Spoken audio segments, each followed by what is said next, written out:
Hi there, and welcome back to Torment, Tides of Numenera, where we are pretty exhausted. Well, we are, but our friends not so much. So the question is what to do. We could talk here in this bar.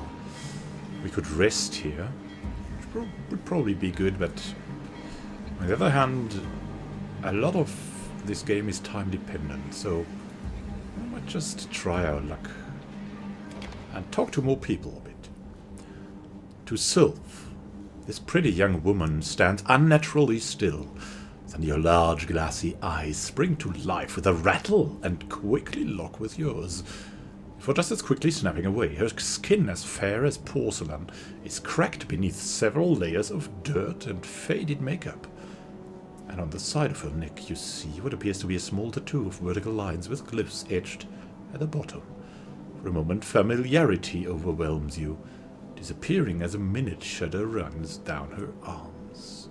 Oh, is that our tattoo?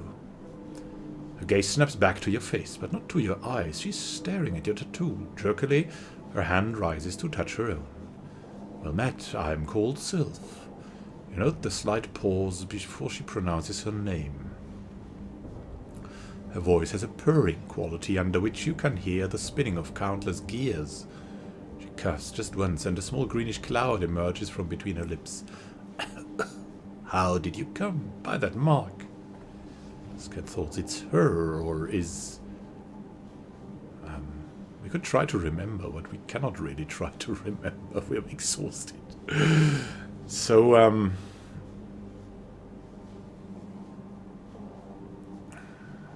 no, we're not good at... We'll ask her, yeah, we'll play the ball back. What's it to you? Aggression noted, she says, without any indication of offense. Different approach will be initiated. She guards you, head tilting to the side with a series of small ratcheting noises. You have the absurd impression the motion is meant to be flirtatious. I hope you will answer another question for me. I have a riddle. That may please you to answer, she says, brushing her hair coquettishly back from her bare shoulders. It is very old. She pauses a moment, then recites from memory. What comes in with breath and out with a word transmutes upon death, but can't be conferred. The words sound vaguely familiar, resonating in your mind, even after she's stopped speaking. Sky thoughts, old, ha, it's what you've done for centuries. You told me.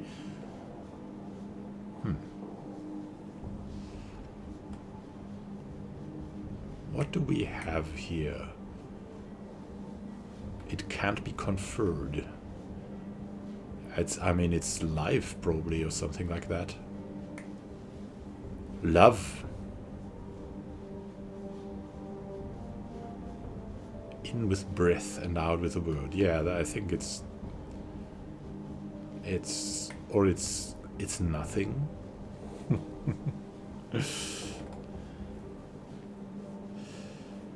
We'll try life. Life sounds great. An adequate answer, she says, but incorrect. She raises one hand to form a curious sign with her fingers. She goes to release it, however, her index finger stays frozen in place. It takes her some moments to disengage it. I have one last question to ask of you. You may not have an answer. She looks beyond you, remaining still for some moments while the gears inside her stomach clatter and whir. Then she meets your gaze again and asks her question. What would you do if you met someone who had succeeded at your life's work before you, and they refused to share their method? Very clever, Nano. We would probably either find a new method or a new life's work.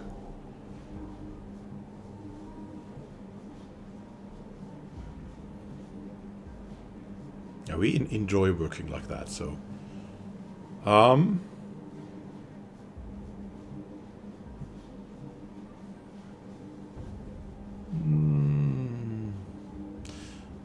yeah.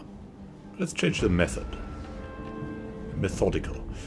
That would doubtless be difficult, Sylph says. The darkness behind her eyes whirls with glints of metal. The pupil dilate fully. They snap back to normal, and she bows slightly. I wish you luck in your endeavor. I have no more questions for you. could go for law and examine her more closely to determine her origin, but we'll just say farewell for now and maybe come back when we are not as exhausted, as we really cannot really do anything. We have to rest. Welcome back, friend. You have been missed, says Tranquility. You begin to wonder if the sense of peace that surrounds Tranquility has something to do with the way she speaks. Her voice is low and rich, and she appears to be modulating it in some way. The technique is subtle, but the effect is profound, calming you and making you a little sleepy. You're using your tone of voice to calm me. Is that something you learned? She raises her eyebrows. Very few people notice that. Well done. I'm indeed manipulating my voice. When I opened this place, I wanted to make it the most relaxing hostel in the Ninth World, and I worked to make every aspect of it soothing, even my voice. It turned out I had a talent for it. First, I'd like a room for the night, though. Of course, as before, the price is 20 shins per person. Okay, alright, here you go. Thank you, my friend. Rest well, and we'll rest.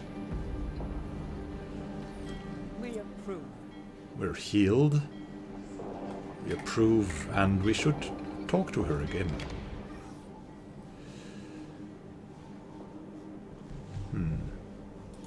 Or we'll rather go to Sylph now. Yes. Because we don't know what will happen in that trance. Let's try it out with Sylph. Maybe we can remember something about her. Did we only have one chance about her? Sylph is standing where you left her, hands clasped tightly in front of her.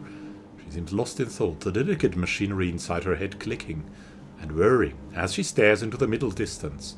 Familiarity almost overwhelms you, replaced by the conviction that you've seen her in some place and someone else other than Circus Cliffs, as they are now. Examine her more closely to determine her origin. That would be easy for us. For like all of us, right? Could get to 100 to 95. How much would we have to... We would have to invest nothing.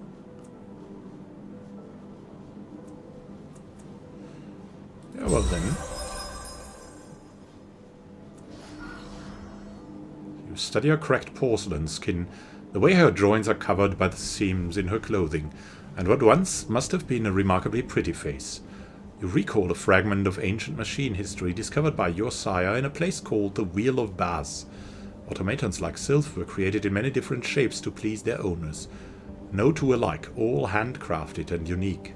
Only a few survivors were known to the machine minds of Baz, and those went for sale to the highest bidder. Seems likely that Sylph started her life as one of these abandoned constructs, having somehow retained her consciousness despite supposed deactivation. For good or ill, she is now her own person, and from the sound of her inner workings, one with an expiration date. Who are you, Sylph? I am Sylph, she states simply, inclining her head toward you with an audible click. I am at your service. Who are you again? I am Sylph, she says. How may I assist you? All right. The porcelain woman. Okay. All right. It's pretty interesting.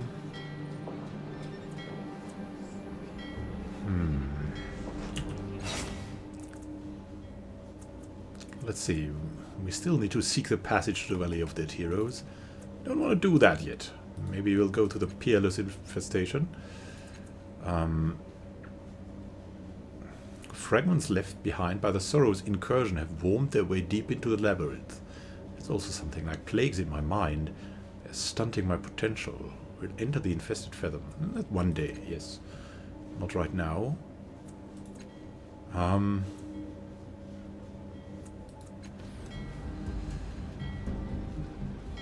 Let's go to this man, though. Omadon. Who are you? This robed man turns a golden bespectacled gaze and winning smile on you. He seems a charming enough sort, but it's clear he wants something from you, and he's perfectly willing to take it. Politely and with absolute guile, of course. At last he says, someone who looks like they can see further than their nose. These Sagissites are as observant as rocks. He clasps in his hands together, pleading, please, tell me you've seen a beautiful girl with purple hair. Her name is Persea. She is my beloved, but she suffers from a madness that causes her to fear everything. She can't stop running from imagined dangers, and I've been chasing her for years now, trying to catch her and cure her before she hurts herself. Scanthoughts imagine me a danger to her, why I brought her back. I'll remember that. Back? Is she a zombie or what? I recently tracked her here to Sega's cliffs, but none of these blind fools can remember seeing her, even though I believe she stayed here for a time. He grips your arm. Let me give you a description, so you will know her. She's heartbreakingly beautiful, and wears winged hair combs that float around her head, constantly changing the arrangement of her purple hair. Please, if you see her or hear word of her, return and tell me. My name is Omadon, and I can be most generous. Well, the comb. I found it in Tranquility's hostel. But first, I mean, we could help him, but we want to find out about his motives before revealing the Persea's trace to him. It could be that we could also help Persea to get rid of him, if we know more. First, we want more details of her appearance. As I said, she's hauntingly beautiful, with purple hair that floats around her head on wing combs. Her speech may seem confused, so pay no mind to what she says. It's only her madness talking. Once she's returned to me, I will be able to cure her. And what will she say when she's raving? Almost anything. But one of her more persistent delusions is that I am her enemy. Nothing could be further from the truth. When she is in her right mind, she loves me as I love her, but when her madness is upon her, it is more painful than truth can say. Scan thought I'd never hurt her. Must make her realize the truth. Simple, if I can find her. How did you meet? We were at the same grave in the Valley of Dead Heroes, a mutual friend, and in sharing stories of our love for that friend, we found that we were kindred spirits, and we decided we did not want to part when we left the valley. He smiles wistfully, odd that a place of death could give birth to something so beautiful and undying. Scan thoughts. There's so much truth in that story. Details are irrelevant where there is love. What caused Persea to go mad? He frowns, thoughtful. It is, I believe, some trauma associated with her birth or early life. We found that it could be overcome with love and care and certain medications, but even then some lapses occur. It was during the last of these that Persea vanished. I have been on her trail ever since. Scan thoughts. I am certain she will see clearly as soon as we are together. Okay, how do you hope to cure her madness? With love, mostly, but also with certain ancient techniques I have learned in my years of study for the cooling and untwisting of fevered and knotted minds. I'm positive that once I am able to isolate her from the corrupting distractions of the world, I will be able to restore her to her true self. All right, farewell for now. Omadon will ask Tranquility. She has had her as a guest, and she remembers her guests. She bows as you enter. Welcome back, friend. You've been missed. I found this hair comb in one of your rooms. Do you know who it belonged to? Tranquility shakes her head. I'm afraid not. We have many visitors here. It could have been any of them. Deception. Oh, her denial is too quick and sharp. Especially when her voice is normally so calm. You suspect this is the mark of a lie. Scan thoughts. How could Persea be so foolish as to leave that here? Maybe she wanted it?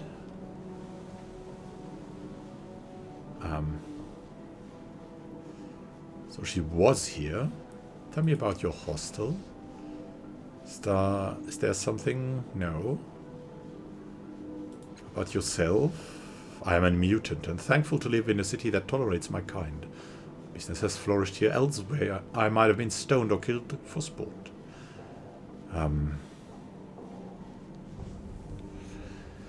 There's more to find out.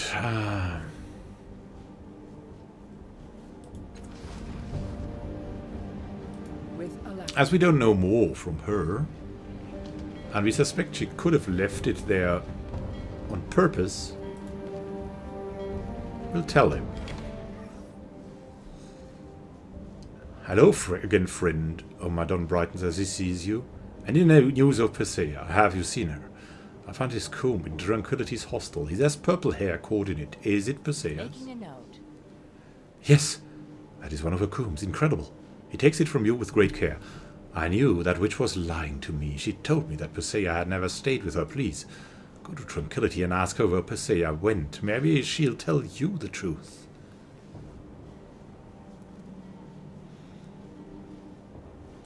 All right. I wanted to ask that first, but if that's the only way to unlock this dialogue option. I found a comb in one of your rooms and I showed it to Omadon. He's sure it belonged to Persea. She's been here, hasn't she? She looks down, embarrassed. Yes, I lied to both you and Omadon, and I'm sorry for it, but perhaps you'll understand when I tell you Persea's story.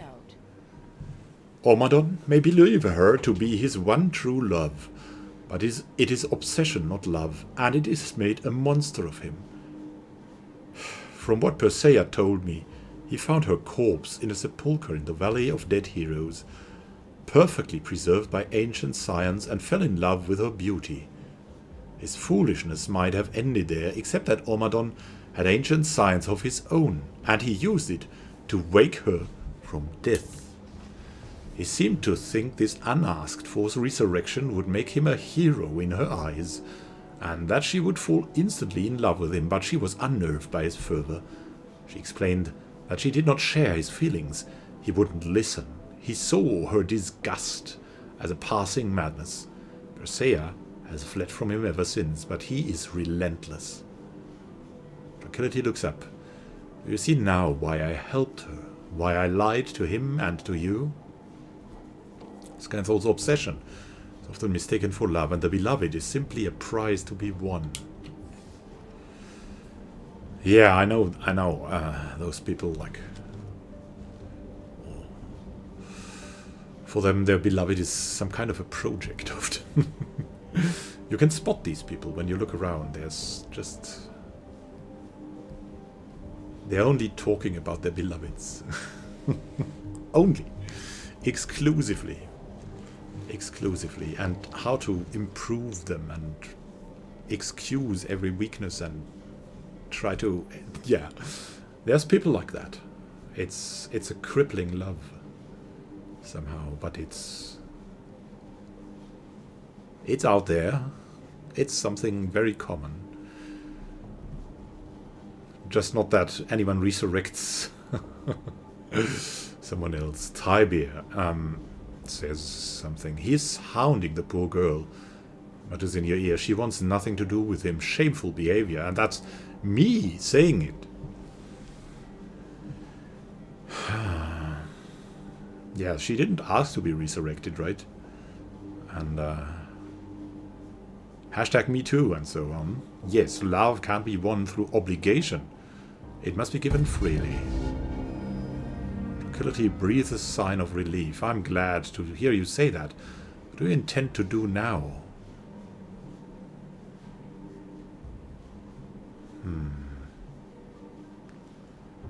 That is really... maybe they should speak.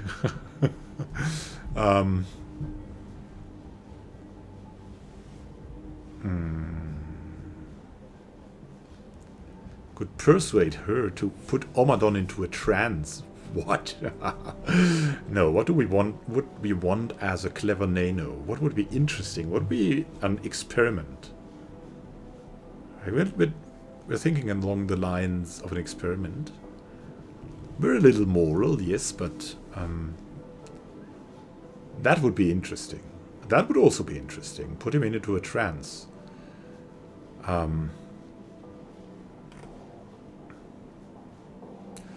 Yeah, that so we can see what happens to the people in the trance and then try it out. Can you put Omadon into a trance? It would give Persea more time to escape. Something we could do, we could ask. That's also something Callistique or Tybia could ask. Tybia could be extremely good at that. And Rin a little bit.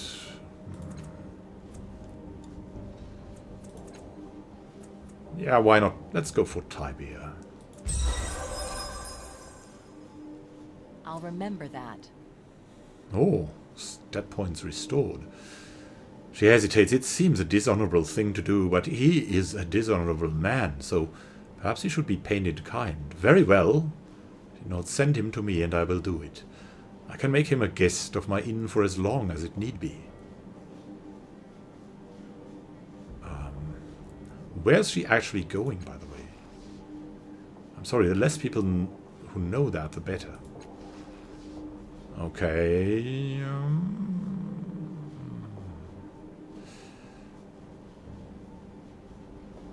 Alright. Farewell.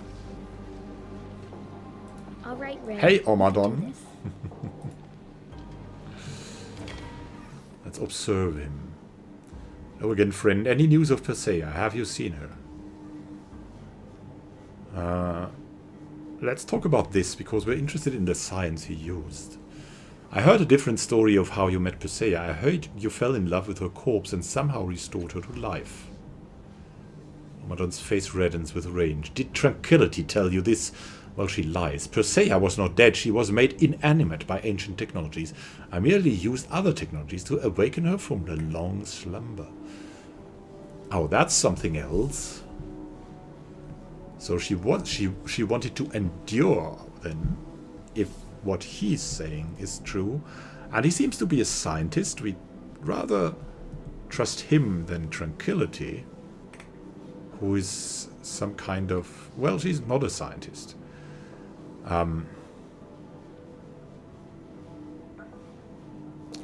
But your story about meeting Persea is nothing like the one you told me before. You said you were mourning at the same grave. Can you blame me for telling a tale? Small-minded people would focus too much on the resurrection, not on the love that was born of it. He laughs bitterly. People are happy to say love conquers all, to each other all day long, but break what they naively call the laws of nature to achieve it. They come after you with sticks. Tell me the truth. Did you wake Persea from sleep, or did you resurrect her? The distinction is more subtle than you might think. Some of the prior worlds made no such distinction at all. He waves a hand, but that isn't important. What is important is that we love each other, and I must get her back. Scans honestly, I have no idea. Okay, so he probably believes she just slept, so...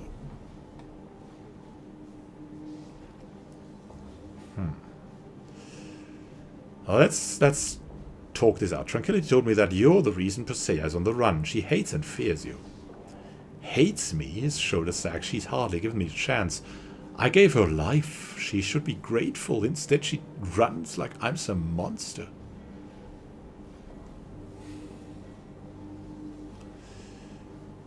Yeah, actually, he seems to be a great or interesting scientist. Why?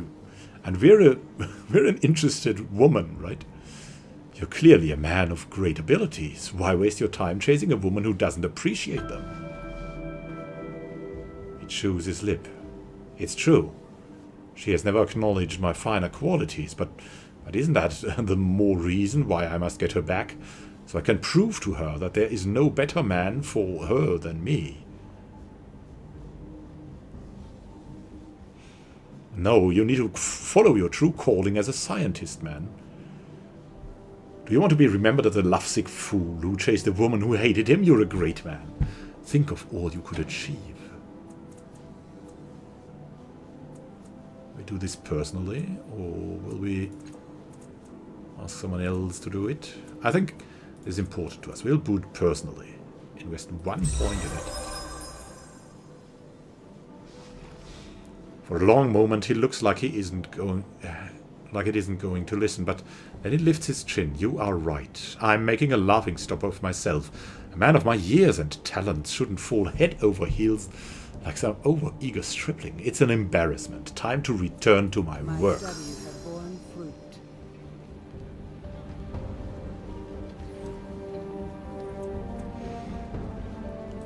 Yeah, that love. Come on, he's now better. He's better off.